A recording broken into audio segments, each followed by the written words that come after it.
नमस्कार और आदाब दोस्तों। आज गांधी का रास्ता में हम बहुत एक खास विषय पे चर्चा कर रहे हैं और वो चर्चा है कि शिक्षा और शिक्षा नीति और शिक्षा नीति गांधी के चश्मे से उसको हम कैसे देखें। शिक्षा एक ऐसा मसला है, एक ऐसा विषय है जो जिसको अगर हम ठीक से ना करें या कोई भी देश या समाज ठीक से ना करे तो वो आगे आने वाली तमाम पीढ़ियों को डायरेक्शनलेस या दिशाहीन बना देता है। आज जो समाज में इतनी हम हिंसा या इनटॉलरेंस देख रहे हैं उसका एक बहुत सीधा ताल्लुक कहीं ना कहीं हमारी शिक्षा से जाता है और सीधा जुड़ाव शिक्षा से है। दूसरा कि शिक्षा नीति का जो दोहरापन है, यानी कुछ एक शिक्षा जो है वो अमीरों के लिए है और कुछ एक स्कूल और शिक्षा पद्धति जो है वो वंचितों के लिए है या कम पैसे वालों के लिए है। और वो एक भारत और इंडिया में एक दीवार खड़ी कर रही है। और ये शिक्षा नीति क्या करिकुलम को लेकर बहुत छेड़छाड़ होती है। इतिहास कैसे पढ़ाया जाए वो उसमें छेड़छाड़ होती है। किन महापुरुषों को बच्चों को पढ़ाया जाए, किन को नहीं पढ़ाया जाए, इस पे बहुत सी अलग अलग जो भी सत्ता में लोग आते हैं वो अपने महापुरुष बच्चों को सिखाते हैं। बहुत सारी ऐसे मसले हैं और आज इन सारे इश्यूज पे बात करने के लिए हमारे साथ दो बहुत अहम विद्वान हैं। प्रोफेसर वीके त्रिपाठी आईआईटी के पूर्व प्रोफेसर हैं और प्लाज्मा फिजिक्स पढ़ाते रहे हैं, साइंटिस्ट हैं और एक गांधीवादी हैं। और गांधीवादी नज़रिए से वो समाज की तमाम मसलों को और समाज के इश्यूज को वो देखते हैं। और दूसरी हमारी मेहमान है professor Parveen Sinclair. Parveen Sinclair NCERT की निदेशक रही हैं, मैथमेटिक्स की प्रोफेसर हैं इग्नू में। और इन दोनों से हम शिक्षा नीति पर और शिक्षा पे गांधी के चश्मे से कैसे देखा जाए इसको और क्या सल्यूशंस हैं, क्या इसके निराकरण हैं, उस पे भी चर्चा करेंगे। तो प्रोफेसर त्रिपाठी मैं आपसे शुरुआत करता हूँ और मैं प्रेजेंट कॉन्टेक्स्ट देखता हूँ। किसान सड़क पे है और किसानों को लेकर शहरी जो लोग हैं उनके अंदर उतनी संवेदनशीलता नहीं दिखाई देती है। ऐसे पिछले पिछले 5-6 साल से या उसके पहले से भी आप देखें तो देश में वायलेंस होती रही है। शिक्षा को जो संविधान का जो हमारा कमिटमेंट है कि साइंटिफिक टेम्परामेंट हम क्रिएट करेंगे, तो साइंटिफिक टेम्परामेंट नहीं क्रिएट हुआ है। तमाम अंधविश्वास समाज में बढ़ते ही गए हैं। तो ये शिक्षा नीति को में कहीं ना कहीं दोष है। तो इस पे जरा रोशनी आप डालिए। जी बहुत बहुत शुक्रिया प्रशांत। आज मुझे बेहद खुशी है कि पिछले 8 से 9 महीने से हमारे जो स्कूल कॉलेज बंद हैं उसके दो नुकसान। एक तो विद्यार्थियों को बहुत बड़ा नुकसान, खासतौर से रूरल एरियाज के जो विद्यार्थी हैं जहां ऑनलाइन पढ़ाई का कोई मसला नहीं है, तो वो सारे के सारे बच्चे पढ़ाई के दायरे से बाहर हो गए। नॉट ओनली के उनके नॉमिने बर्बाद हुए बल्कि पिछले 1-2 साल की पढ़ाई हो गए, कल्चर ऑफ एजुकेशन से वो हट गए, घर के काम गृहस्थी काम उलझ गई और लड़के बिल्कुल सड़कों में आवारा घूम रहे हैं। तो एक तो सबसे बड़ा मसला ये कि सरकार ने ये तो रियलाइज कर लिया कि जिस तरीके का लॉकडाउन उन्होंने चालू किया था उससे आर्थिक नुकसान बेइंतहा हुआ, तो लोग बीमारी से तो कम भूखमरी से ज्यादा मर जाते। तो थोड़ा सा उसमें ये हुआ कि 2-3 महीने के लॉकडाउन के बाद उसमें थोड़ा रिलैक्सेशन आया, लेकिन स्कूल कॉलेजों के लिए कोई रियायत नहीं मिली। तो अभी भी बच्चे आवारा घूम रहे हैं गाँव में। एक तो ये तो मैं चाहता हूँ कि आज आपने अच्छा किया कि इस मसले पर चर्चा रखी। दूसरी बात ये मैंने महसूस की कि अपने देश में लगभग 70% जो स्कूल है बच्चे हैं स्कूल के 70-72% वो सरकारी स्कूलों में पढ़ने जाते हैं और 30% बच्चे जाते हैं उन स्कूलों में जिनको प्राइवेट मैनेजमेंट चलाता है। जी, जी। उसमें थोड़े से स्कूल तो पब्लिक स्कूल है जिसमें रईसों के बच्चे पढ़ते हैं, लेकिन बहुत बड़ी तादाद उसमें उन स्कूलों की है जो कम फीस पे टीचर्स को कम तनख्वाह दे के पढ़ाई कर रहे हैं। और ऐसे स्कूलों के ऊपर इतनी मुसीबत आ चुकी है कि टीचर्स के लिए तनख्वाहें नहीं दे पा रहे हैं वो, क्योंकि फीस बिल्कुल नहीं आ रही, नॉमिनी से नए दाखिले हुए नहीं है। तो फीस दे नहीं पा रहे हैं। और टीचर्स के लिए शुरू में तो 1-2 महीनों तनख्वाहें दी थी, लेकिन चूंकि फीस बिल्कुल नहीं आ रही है, तो या तो ज्यादातर टीचर्स को उन्होंने कह दिया कि भाई अब आप घर बैठिए, जब फीस आएगी, पैसा आएगा तो हम आपको फिर बुला लेंगे। और कुछ टीचर्स के लिए वो 1/4 या 1/3 तनख्वाह दे के गुजारा कर रहे हैं। ये मैं तमाम जगह जाके बात देखी, अलवर में जाके देखी, मेवात में जाके देखी, दिल्ली के कुछ इलाकों में मैं गया, बाबरपुर गया, और इधर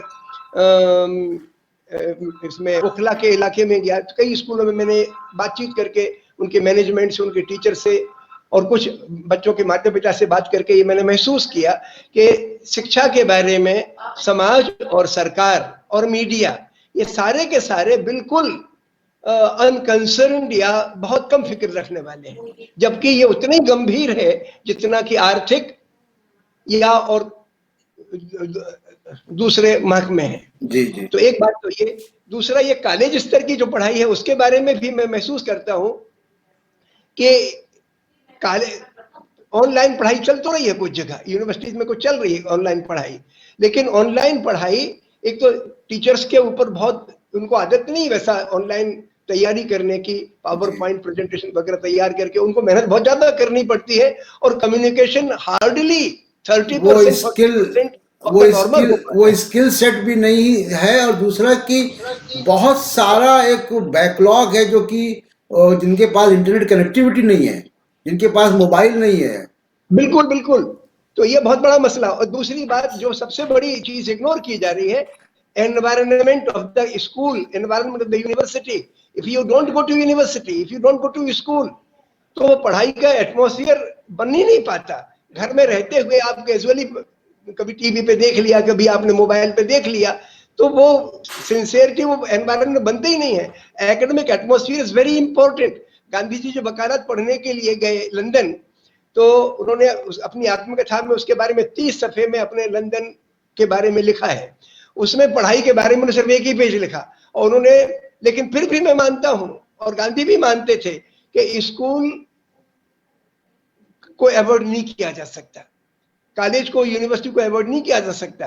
वकालत की पढ़ाई, वहां बहुत सारे बच्चे कुंजी पढ़ के, जैसे हमारे यहाँ कुंजी पढ़ के तैयारी कर लेते हैं, लेकिन गांधी ने पूरी कोशिश की कि वो ओरिजिनल किताबें पढ़े, टेक्स्ट बुक्स पढ़े, और वो उनने वैसा किया। He was a slow learner, धीरे धीरे सीख पाते थे, लेकिन गांधी जी ने उन पे जोर दिया। अभी वो प्रोफेसर परवीन सिंह बैठी हैं, वो तो किताबों के ही, कि कैसा पाठ्यक्रम हो, किस प्रकार एटमॉस्फेयर हो स्कूल का, उस पर जिक्र करेंगी, तो वो और ज्यादा तफसील से बताएंगे कि स्कूल का प्रमाइजेस, स्कूल का जो कैंपस है, वो बहुत महत्वपूर्ण रोल अदा करता है बच्चों की एकेडमिक रुझान बढ़ाने में, उनकी जिज्ञासा को बढ़ाने में, और उनके सोच को खोलने में। लिहाजा मैं चाहता हूं कि आज की जो हमारी हुकूमत है, जो सरकार से, तब जो यूनिवर्सिटी और कॉलेज से न केवल फंड विड्रॉ कर रही है, रिसर्च का पैसा कम कर रही है, बिल्डिंग्स का और इंफ्रास्ट्रक्चर का पैसा कम कर रही है, कह रहे आप हेफा के जरिए जाओ, कर्जा ले लो, और लेकिन आपको चुकाना पड़ेगा, फीस बढ़ानी पड़ेगी, जिससे एक्सक्लूजन का खतरा बढ़ रहा है। ये सब मसले तो हैं अपनी जगह, लेकिन फिर भी मैं मानता हूं कि हर बच्चे का यह हक है कि उसके लिए अच्छी पढ़ाई कॉलेज में जाके पढ़ने का मौका लगे, स्कूल में जाके पढ़ने का मौका लगे, वो मुहैया हो। और चूंकि अपने देश में ज्यादातर बच्चों की पढ़ाई 12वीं कक्षा के पहले ही छूट जाती है, बड़ी तादाद में, सिर्फ 15-20 बच्चे यूनिवर्सिटी कॉलेज में पहुंचते हैं, तो स्कूल की पढ़ाई इज मोस्ट क्रूशियल। तो इस पे आप जरा विचार करें कि हम 12वीं तक बच्चों को क्या क्या चीज सिखाएं, और किस तरीके से उनके सोचने पर असर डालें, ताकि वो सच्चे इंसान बने, विचारशील लोग बने। इस पे गौर करने की जरूरत है। तो पहली बात तो मेरा कहना यही है कि भाई इस वक्त जो स्कूल कॉलेज बंद हैं, उनको फौरन खोला जाए with appropriate precautions and guidelines, कि ठीक है भाई, अब पूरे बच्चों को एक साथ नहीं बुला सकते, 2-2 शिफ्ट में बुलाओ, हर हफ्ते में रोज नहीं बुला सकते, तो आधे बच्चों को एक बार, आधे बच्चों को दूसरी, ऐसा करके वो सब हो सकता है। लेकिन इस mandatory that schools and colleges must open at the earliest with classroom classes.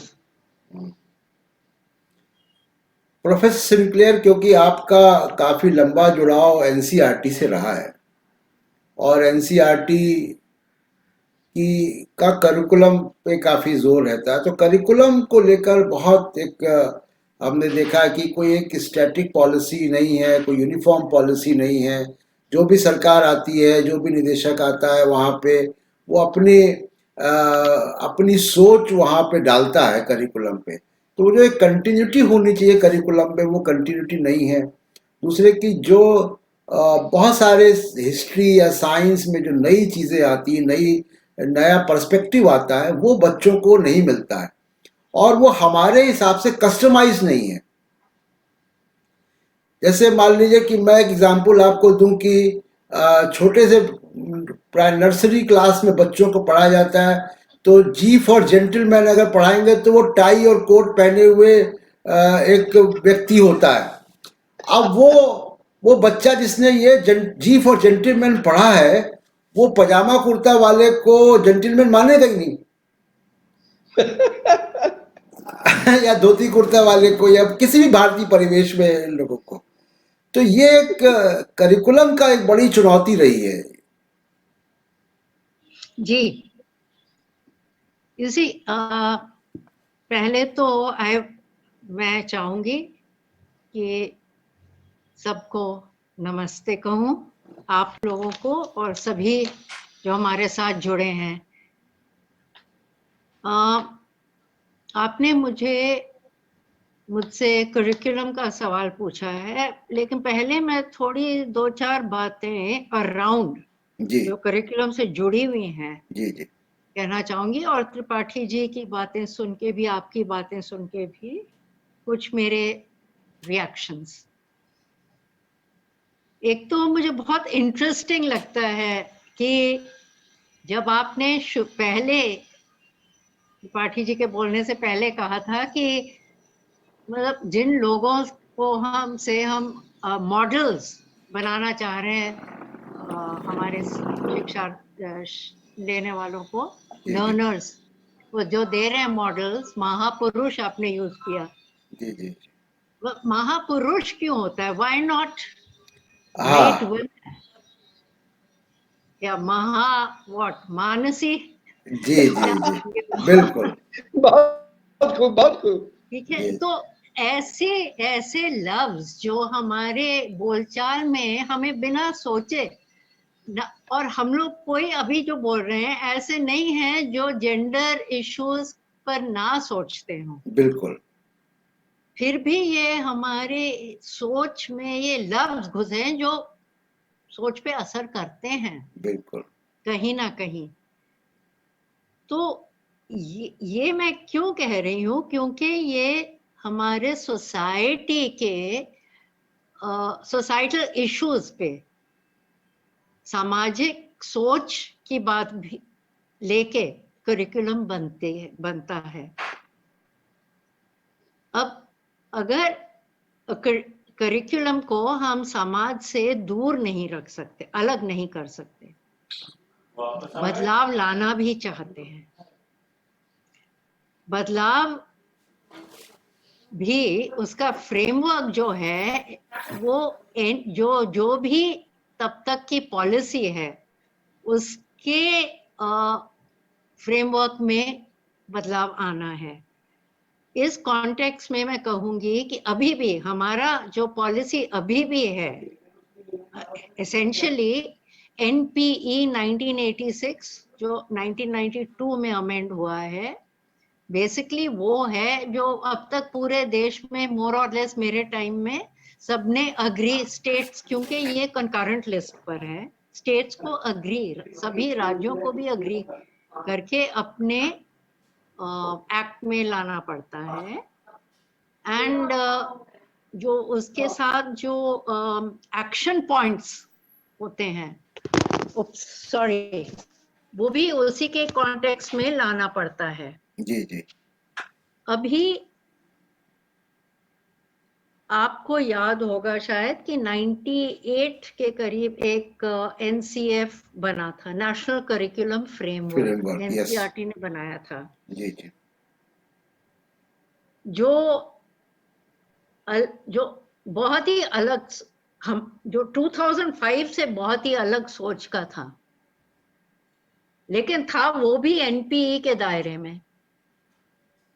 तो जो भी पॉलिसी है वो इतना छूट देता है कि आप, ये भी हो सकता है और उसका बिल्कुल उल्टा भी हो सकता है। जी जी। तो जैसे 2005 से जब हमने कोशिश की थी, जिसमें हम बार बार ये कह रहे थे कि पूछने की भावना को, क्वेश्चनिंग एटीट्यूड, इंक्वायरी, इनकरेज, उसको इनकरेज करना है हर सीखने वाले में। टीचर खुदा नहीं है, टीचर इंसान है, और टीचर को ये समझ के अपनी बात के साथ मिलके करना है, जिससे कि हर कोई किसी को बस सेक्रेड काउ ना मान के पूछे, क्वेश्चन करे। पर जब ये बातें आने लगती हैं, उसके लिए सोसाइटी का एक हियरार्की है, सोसाइटी में एक हियरार्की है जो उससे रोकती है, उसके पुश बैक करता है। तो वो टीचर, वो स्कूल की हियरार्की है, वो माँ बाप वगैरह भी उसके हाँ, बड़ों से सवाल पूछना खराब संस्कार माना जाता है। ये हमारे प्रैक्टिस में है, फैमिली वैल्यूज में है, और वही वो ट्रेवल करती है मेंटेलिटी स्कूल तक भी।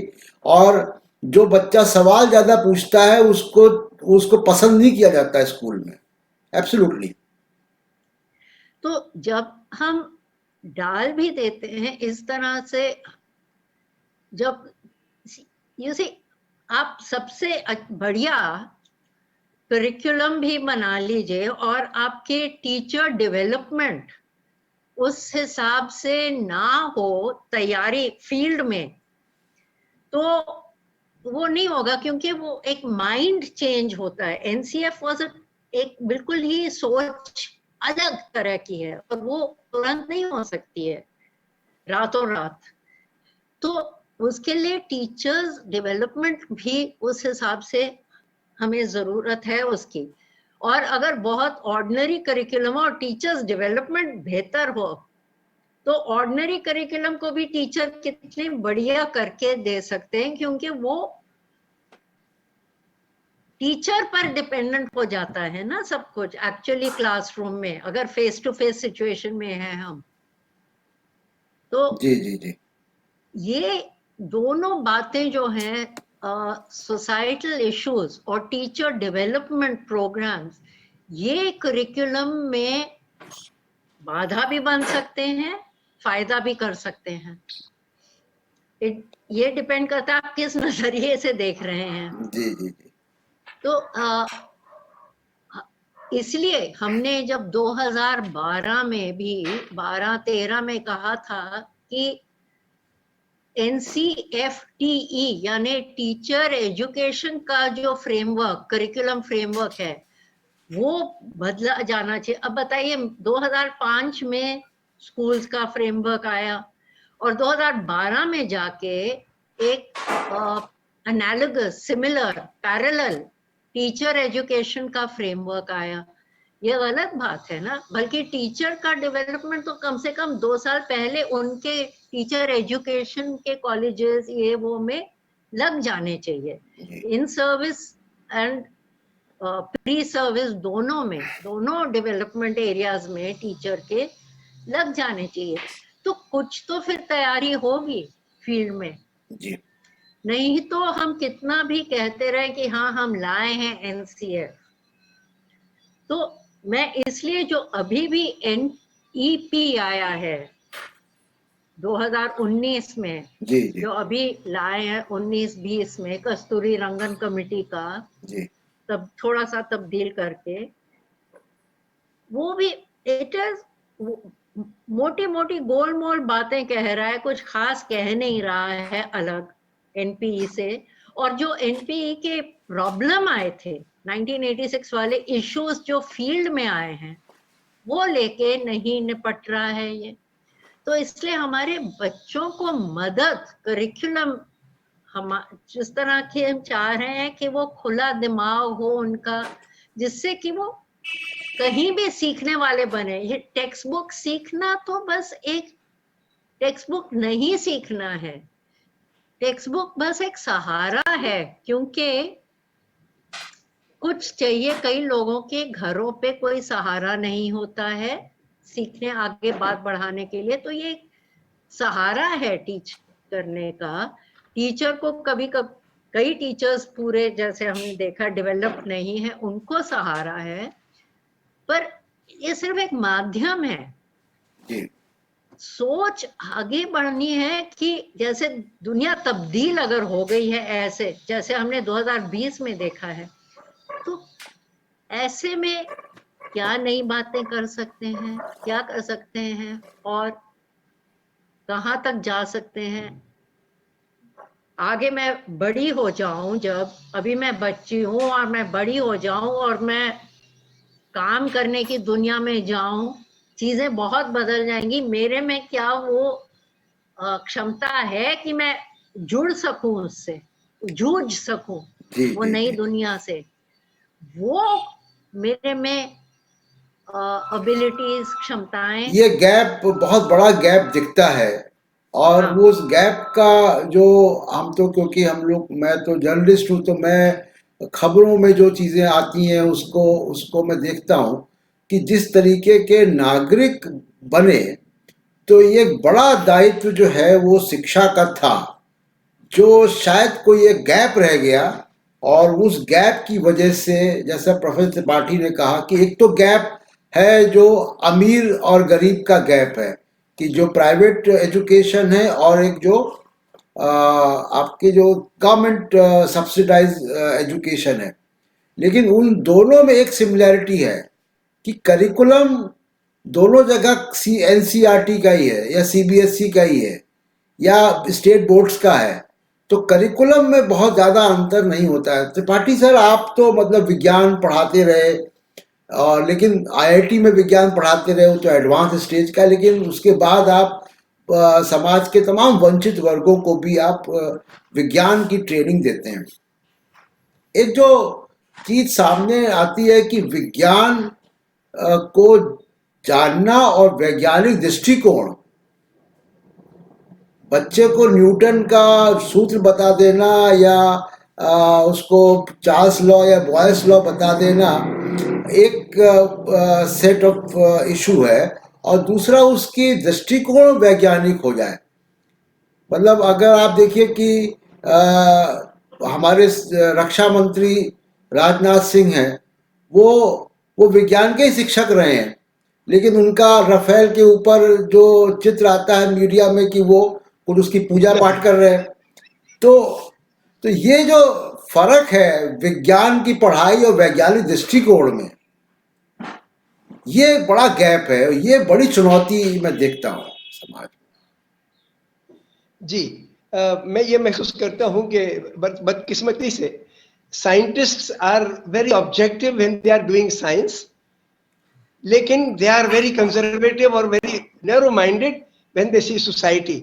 बल्कि जब मैं आईआईटी के विद्यार्थियों को, जेएनयू के विद्यार्थियों को देखता हूँ, आईआईटी के विद्यार्थी एक ज्यादा रिगरस टेस्ट के जरिए दाखिला पाते हैं, और वो आते हैं जो बहुत रईस तबके से होते हैं, क्योंकि बहुत रिगरस कोचिंग बड़ी खर्चीली होती है, लिहाजा एक क्लास में का फर्क है। जेएनयू में आम बच्चे भी आ जाते हैं, उनका भी टेस्ट गंभीर होता है, पढ़ाई बहुत गंभीर है, वहाँ की आर्ट्स की पढ़ाई है, लेकिन वो ज्यादातर बहुत सारे बच्चे उसमें लोअर इनकम ग्रुप्स के भी आ जाते हैं, लेकिन उनकी समझ सामाजिक समस्याओं पर ज्यादा बेहतर है। जैसे गांधी की खुद, गांधी साइंस कम पढ़े थे, वो पढ़े होंगे हाई स्कूल में, लेकिन उनको वो बड़े ऑब्जेक्टिव थे। जैसे एक वैज्ञानिक चीजों को ऑब्जर्व करता है विदाउट प्री कंडीशनिंग, और खुल के देखता है, और अगर अपना बाप गलती करता है तो उसकी भी गलती को सामने रखता है कि पापा आपने गलती की, लेकिन अपने जात का बड़प्पन, परिवार का बड़प्पन, अपने देश का बड़प्पन, ये हमारे वैज्ञानिकों में ज्यादा घर कर गया है। और इस एक्सटेंट तक घर कर गया है कि जब दुनिया में विज्ञान का इस्तेमाल साम्राज्यवाद को फैलाने के लिए हुआ, दुनिया पे बम गिराए गए। अब आप उदाहरण तो देखो कि परमाणु बम बनाया सबसे पहले अमेरिका ने जी। ओपनहाइमर उस प्रोग्राम के लीडर थे, बड़े वैज्ञानिक थे, उसमें बहुत सारे नोबेल लॉरिएट्स भी थे। जब वो हिरोशिमा नागासाकी पे गिराया गया तो ओपेनहाइमर ने कहा कि भाई ये तो गलत हुआ। He was the only man in the entire team. किसी नोबेल लॉरेट में हिम्मत ही नहीं आई, बल्कि उसकी आलोचना करने लग गए। जब गिरफ्तार किया गया ओपेनहाइमर को तो किसी वैज्ञानिक ने आवाज नहीं उठाई। आइंस्टाइन जैसे कुछ जो उस प्रोग्राम से बाहर के, उन्होंने जरूर कुछ आवाज उठाई, लेकिन ज्यादातर साइंटिस्टों ने, अपनी ही कम्युनिटी के एक आदमी ने जिसने एक बात कही थी कि भाई लड़ाई तो खत्म होने वाली थी, वर्ल्ड वार खत्म ही हो रहा था, आपने विकसित लोगों पे बम क्यों गिराया है?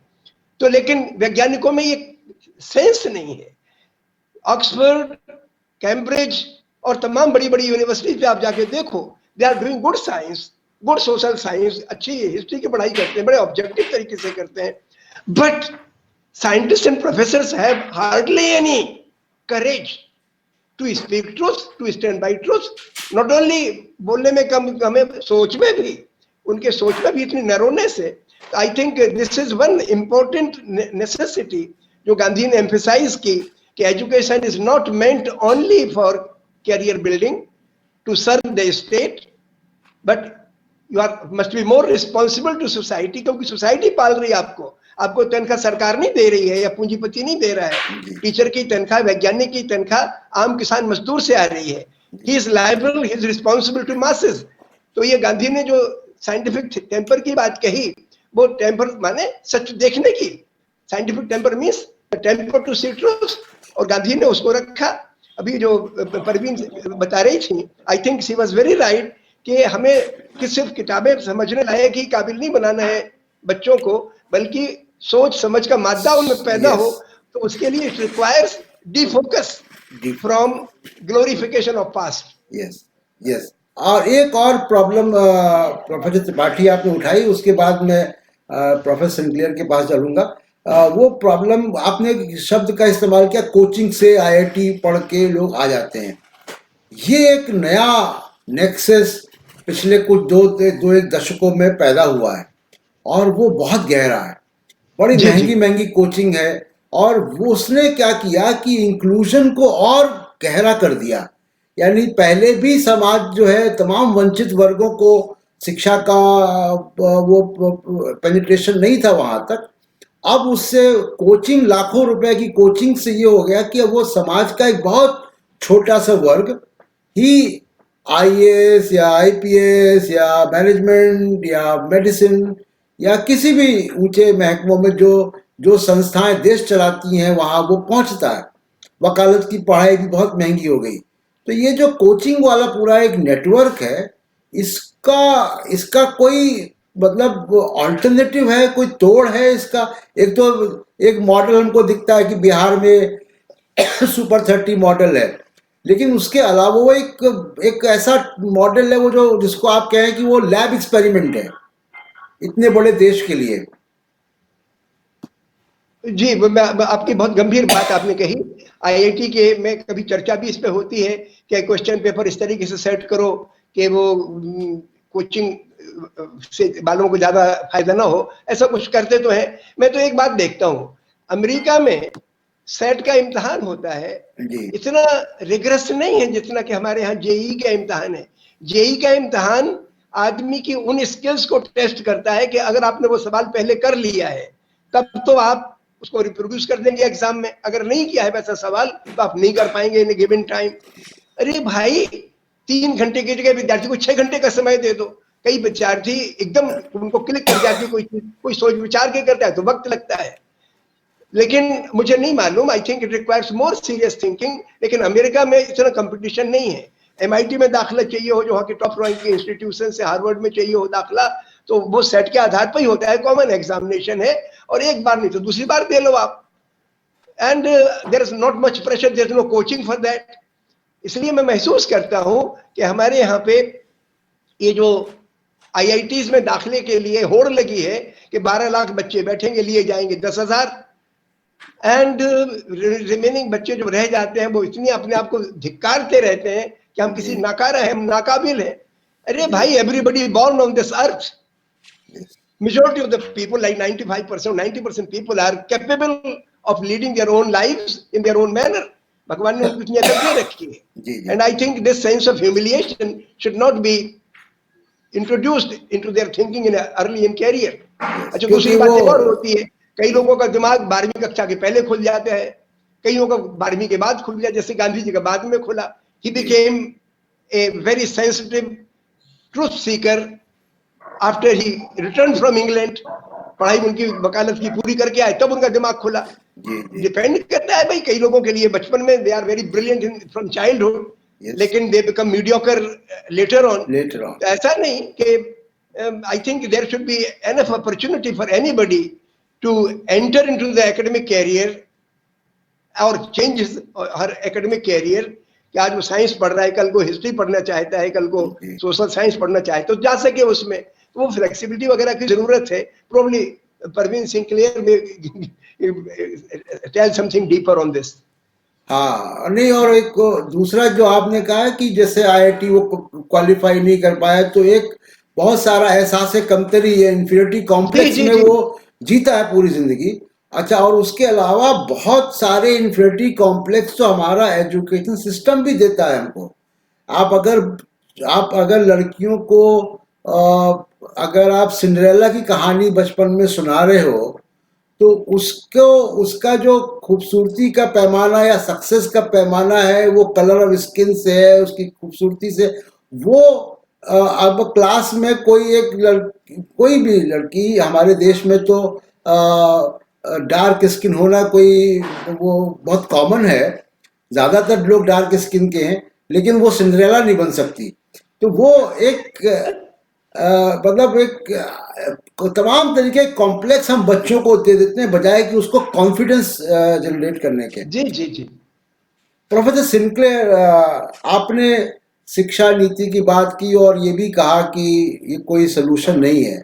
हम अभी चर्चा को, क्योंकि गंभीर विषय, इस पर कई सारे एपिसोड बन सकते हैं, लेकिन एक छोटे से बुलेट पॉइंट में कि जो जो पेरेंट्स हैं, जो गार्जियंस हैं, जिनके बच्चे बड़े हो रहे हैं, और कोरोना का पीरियड चल रहा है, वो एक अलग इशू है, वो तो साल 6 महीने में उससे हम ओवरकम कर जाएंगे, लेकिन जाहिर सी बात है कि वो ये साल बच्चों का खराब हुआ है, और खासकर उन बच्चों का जो जिनके जिनके पास सुविधा नहीं है किसी कंप्यूटर की या इंटरनेट की या मोबाइल की।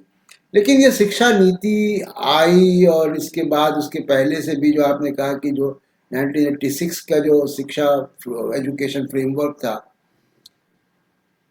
हो क्या रहा है कि जो जो देश की ज़रूरतें हैं वो एक ऐसा माहौल बन रहा है कि जी हमको स्किल्स के क्रिएट करनी है, स्किल्स के लोग क्रिएट करने हैं, बजाय ये कि अच्छे नागरिक क्रिएट करने हैं, बजाय ये कि अच्छे किसान, अच्छे अच्छे शिक्षक क्रिएट करने हैं।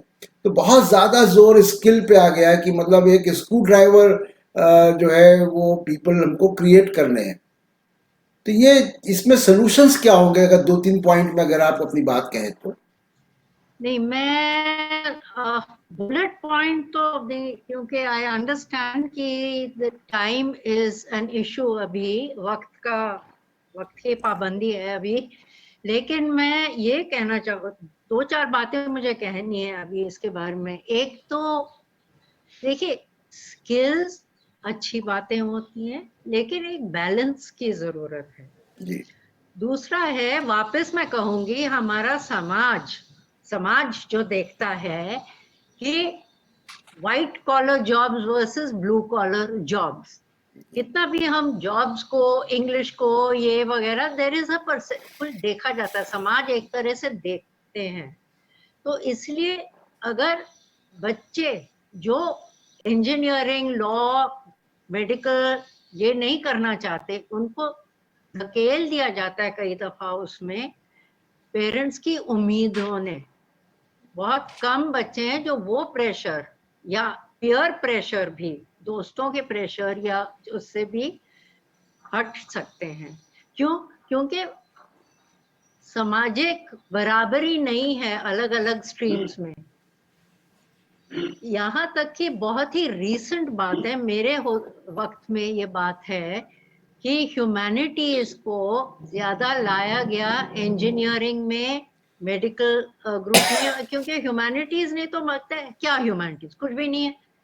ह्यूमैनिटीज का मतलब ही ये है कि द ह्यूमननेस, अंदर की वो feeling, the sensitivities of society and other issues सामने आए, जिसमें जब हम गांधी जी की बात करते हैं, उनकी तालीम की बात करते हैं, वो ये सब एक बैलेंस्ड व्यू लेकर शुरू से ही, इंक्लूडिंग स्किल्स, इंक्लूडिंग एकेडेमिया को भी ऐसे नहीं, ऐसा इंटीग्रेटेड लोग, और एक बैलेंस्ड टाइम है for reading study and for doing study and learning. हम गेम्स से सीखते हैं, हम कारपेंट्री से सीखते हैं, जी। हम एग्रीकल्चर करने से सीखते हैं, ये सब बातें। और ये हम अभी भी 2012 में जब वोकेशनल स्ट्रीम लाया गया था साथ में, जो त्रिपाठी जी अभी कह रहे थे, that one should be able to move from one stream to another. जरूरी नहीं एकेडेमिया फॉर्मल, जो जिसको एकेडेमिया ही माने, ज्यादातर मानते हैं, लेकिन वोकेशनल से एक फ्रेमवर्क बनाया गया था, NCQF जिसको हमने कहा था, क्वालिफिकेशंस फ्रेमवर्क, NVQF और national vocational qualification framework parallel बनाया गया था। अब वो पता नहीं कहाँ बातें कभी सुनते हैं, कभी सुनते हैं नहीं है। क्यों माँ बाप के लिए जरूरी है समझना कि चाइल्ड किस बारे में पैशनेट है, जी। करना क्या चाहते हैं, क्योंकि वो लाइन बेहतर है। आजकल दुनिया ग्लोबलाइज जब होती है, उसका ये तो फायदा है कम से कम कि कहीं भी कुछ भी आगे चल के कई पॉसिबिलिटीज, मेरे जमाने में पॉसिबिलिटीज नहीं थी इंडिया में, अभी पॉसिबिलिटीज बढ़ गए हैं इन टर्म्स ऑफ जॉब, लेकिन हर जगह इंसानियत का मतलब क्या है ये समझना है, चाहे कहीं भी आप हो। जी जी। और इंसानियत का मतलब ये है कहीं ना कहीं हैंड होल्डिंग हो, कुछ हद तक हैंड होल्डिंग हो, पूरा रास्ता नहीं। दूसरा मैं कहूंगी, कोचिंग की जो बात आपने रेज की थी, हमारा ये NCERT में हमारा एक नेशनल टैलेंट सर्च एग्जाम होता हाँ, है, NTSC का। ठीक है, जो हाई स्कूल लेवल पर स्कॉलरशिप देने के लिए होता है। पहले जब मैं बच्ची थी तब साइंसेस के लिए था, अभी और एरियाज के लिए भी खुला हुआ है, लेकिन 6ठी क्लास से कोचिंग उसका शुरू कई लोग जाते हैं। बताओ बच्चे को आप उसमें धकेल रहे हो, तो उसको मैंने तो कई तोड़ा, बल्कि लॉबी पूरी बनी हुई थी मेरे खिलाफ, तो मैं तो आई एम नॉट सरप्राइज कि लॉबी बनी हुई थी, ये सारे कोचिंग लॉबीज वगैरह। क्यों? क्वेश्चन पेपर का स्टाइल बदला जाएगा, अभी ये एरिया करना जरूरी है, ये एरिया नहीं। लैंग्वेज हिंदी इंग्लिश कोई भी लैंग्वेज में कम से कम पास होना जरूरी है, वो ले आए एक दफा, दूसरी दफा कुछ और तब्दील कर दिया। और ये ही कई साल पहले, 20 साल से ज्यादा पहले, JEE में भी मैंने एक दफा तब्दीली करवाई थी, वो तब भी लॉबी उठा था IITs में, तो IITs में प्रॉब्लम हो गया था उस वक्त चेंज अच्छा। लाने के लिए। त्रिपाठी जी आपको याद होगा, हिस्ट्री देख लीजिए। पर जी यही जी। तरीका है कि आप एक रजीम से हटें, क्योंकि जैसे आप कहते हैं JEE में सोचना नहीं होता है, ये एक कंप्यूटराइज टाइप ऑफ सोच हो जाती है, ये है मिल रहा है कुछ, एग्जाम ये मिल एग्जाम रहा है कुछ करो। तो ये बातों से हटना है माँ बाप को, बच्चों को। और जो हम करना चाहें, जैसे मेरे माँ बाप दोनों doctors, very good, very ethical, good known doctors, और उन्होंने कहा था देखो अगर तुम मेडिसिन करते हो तो सीखने समझने में मदद हम कर सकते हैं। मैं कहा ना, गणित मेरा समझ है, गणित मेरा प्यार है, गणित तो करना ही है, मैंने वो ही करना है। और उन्होंने कहा श्योर, गो अहेड। ना ऐसी क्लैरिटी कभी कभी होती है, ये नहीं मुझे आगे पता कि क्या करना है, पर यही पता है गणित करना, ठीक है करना है तो करना है। लेकिन ऐसे ही माँ बाप को जगह देनी चाहिए, किसी को भी, किसी को भी। और दूसरी बात है कि आरटीई एक्ट के तहत अगर सबको 8वीं तक स्कूल में रखना जरूरी है, अभी ये 2019 में चेंजेस लाए हैं कि 8वीं पूरा करने से पहले भी सोच सकते कि एक क्लास को रिपीट करना है या नहीं, वो स्टेट गवर्नमेंट्स पे छोड़ा जाता है, जो कि साइकोलॉजिकल, आप आईआईटी पे भी पहुंचने से पहले ही आपको साइकोलॉजिकल मार पड़ सकती है, क्योंकि त्रिपाठी जी कह रहे थे ना वहां पे ह्यूमिलिएशन जो होता है, जी जी उससे पहले ही जब आप टीन्स में घुस रहे हो, आपको 10 साल की उम्र या उसके करीब पे पहले ही चोट देने की कोशिश कर रहे हैं, खासकर उस तबके के बच्चों को जिनके पास, जिनको घर पे भी दूसरे काम करने जरूरत है और जो सपोर्ट चाहिए, और जिस तरह के इम्तिहान घिसे पिटे तरीके से हैं उससे हटे नहीं जा रहे। इम्तिहान के भी तरीके अलग होने हैं, जो हमारा करिकुलम फ्रेमवर्क कह रहा था वो ये इम्तिहान को नहीं कह रहा था, जी पर ये बदले कहाँ है, ये करंट एनपीई भी कह रहा है ये घिसे पिटे इम्तिहान से हटो, पर कौन हट रहा है? जी। एक रोबोट बना दिया है पास होने का, कंपटीशन क्लियर करने का। हाँ, सोचने के खिलाफ, बार बार मैं ये कह रही हूँ, सोचने के खिलाफ है जी स्कूल सिस्टम अभी। जी जी वो त्रिपाठी, बदलना है। हाँ प्रोफेसर त्रिपाठी, मतलब जब कंक्लूड करते हैं आप आपके कुछ सुझाव से कि कैसे, जैसे जो प्रोफेसर सिंक्लेयर बता रही हैं, तो इसको ये रोबोट बनने से कैसे रोका जाए, कैसे, how can we create thinking citizens, जो एकेडमिक इन्वायरमेंट है, फ्री व्हीलिंग है, क्वेश्चनिंग है, इंक्वेस्ट है, वो वो यूनिवर्सिटीज़ में, कॉलेजेस में कम होती जा रही है। सवाल जैसे जेएनयू का एग्जांपल आपने दिया, तो जेएनयू के बच्चे अगर सवाल पूछते हैं तो उनको देशद्रोही वगैरह करार देते हैं। तो ये जो एक टेंडेंसी आ गई है कि स्कूल का मतलब है कि वो टाई लगा के आप जाएं बस्ता लेके और आ जाएं और एक होमवर्क करें, तो ये, इसका कोई उम्मीद आपको दिख रही है कि आगे आने वाले कुछ समय में कुछ कहीं से, या आप पेरेंट्स को प्रेशर डालना चाहिए इसका? मेरा ख्याल है कि आपने जो अभी बात कही कि सच कहने वालों को, क्वेश्चन करने वालों को देशद्रोही, यही सबसे बड़ी मुसीबत है इस वक्त। पिछले कई सालों में हमारे यूनिवर्सिटीज का, कैंपस का जो एटमॉस्फेयर है, फ्री थिंकिंग के खिलाफ खड़ा हो रहा है, क्योंकि इस किस्म के वाइस चांसलर्स और डायरेक्टर्स वगैरह आ गए हैं। तो पहले से ही, जैसे परवीन कह रही थी, कि ऑलरेडी हमारे हिंदुस्तान में फ्री थिंकिंग के लिए काफी बाधाएं हैं, लेकिन पिछले कुछ सालों में तो रेजिमेंटेशन सा खड़ा हो गया है, एक खास किस्म की विचारधारा की आप बात करो, बस उस दायरे से अगर हट गए आप, और आपने इंसानियत की हाँ, और सच्चाई की बात की, रिसर्च में पैसे कम, रिसर्च में जो है वजीफे कम किए गए, बजट कम किया जी, गया। ये सब बातें मैं चाहता हूं कि हमें एकेडमिक एनवायरनमेंट को फिर से रेस्टोर करने की जरूरत है, फॉरेन यूनिवर्सिटीज को खोलने की जरूरत है, स्कूलों में फिर से पढ़ाई चालू करने की जरूरत है, even taking the risk, calculated risk, बहुत बड़े रिस्क नहीं, छोटे मोटे रिस्क थोड़े से रहेंगे, लेकिन with appropriate precautions we should open the schools and free the academic institutions from political और सेक्टेरियन इंटरवेंशंस, उससे रोकने की जरूरत है। Then I think we will have a better education system. हाँ बिल्कुल। और ये मैं तो कहूँगा, क्योंकि देखिए पॉलिटिकल पार्टीज हार्डली ये सवाल उठाती हैं कभी, और मीडिया तो कुछ और एजेंडे पे चलता है, उसको हिंदू मुसलमान करना है, उसको और तमाम सारे एजेंडे हैं मीडिया के पास। तो आ, ये एक प्रेशर ग्रुप कैसे बने, या तो ये प्रेशर ग्रुप बने एकेडमिशियंस का और अभिभावकों का, ये कोई अलायंस बनना चाहिए जो कि बड़े पैमाने पर वो चीज़ों को नेशनल लेवल पे पॉलिटिकल पार्टीज को या संसद को जो है दबाव डाले कि ये जो एजुकेशन पॉलिसीज हैं, वो एजुकेशन पॉलिसी अच्छा नागरिक, जिम्मेदार नागरिक और बनाने की तरफ होनी चाहिए। ये किसी भी किसी भी अभिभावक की चाहत होगी।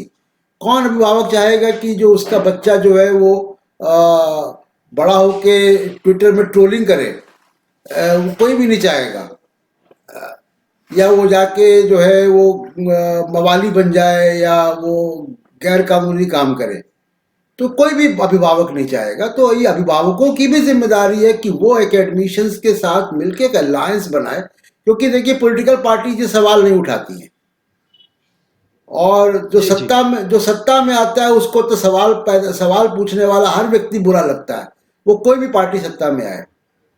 तो बहरहाल ये शिक्षा का जो इशू है उसको गांधी के चश्मे से कैसे देखें, और उसकी एक एक कड़ी आज हमने की है, क्योंकि ये बड़ा गंभीर विषय है और देश के भविष्य से जुड़ा हुआ विषय है। तो इस पे हमारी चर्चा और भी रहेगी, और बड़ा स्पेसिफिक हम चाहेंगे कि हम लोग कभी दोबारा इस पे चर्चा करें, और एक छोटे से बिंदु को कि करिकुलम कैसा हो, या एजुकेशन का मैनेजमेंट कैसा हो, या वो पास करने का सिस्टम कैसा हो, तो किसी एक बिंदु, छोटे बिंदु को लेकर हम लोग आधे पौन घंटे चर्चा करेंगे। आप दोनों लोग हमारे साथ जुड़े, बहुत बहुत शुक्रिया। और दर्शकों से विदा लेने से पहले एक छोटा सा संदेश, नीचे आप देखेंगे कि स्क्रॉल में हमारा अकाउंट नंबर वगैरह दिख रहा है। तो फ्रीडम एक्सप्रेस किसी उद्योगपतियों के पैसे से नहीं चलता है, हम फ्री मीडिया हैं, जनता के सरोकारों के मीडिया है, जनता के पैसे से चलता है। तो हमारी फ्रीडम एक्सप्रेस की मदद भी करते रहें, और डिटेल कैसे मदद करेंगे वो नीचे आपको स्क्रॉल में दिख रहा है। बहुत बहुत धन्यवाद, शुक्रिया, नमस्कार। नमस्कार। नमस्कार, नमस्कार।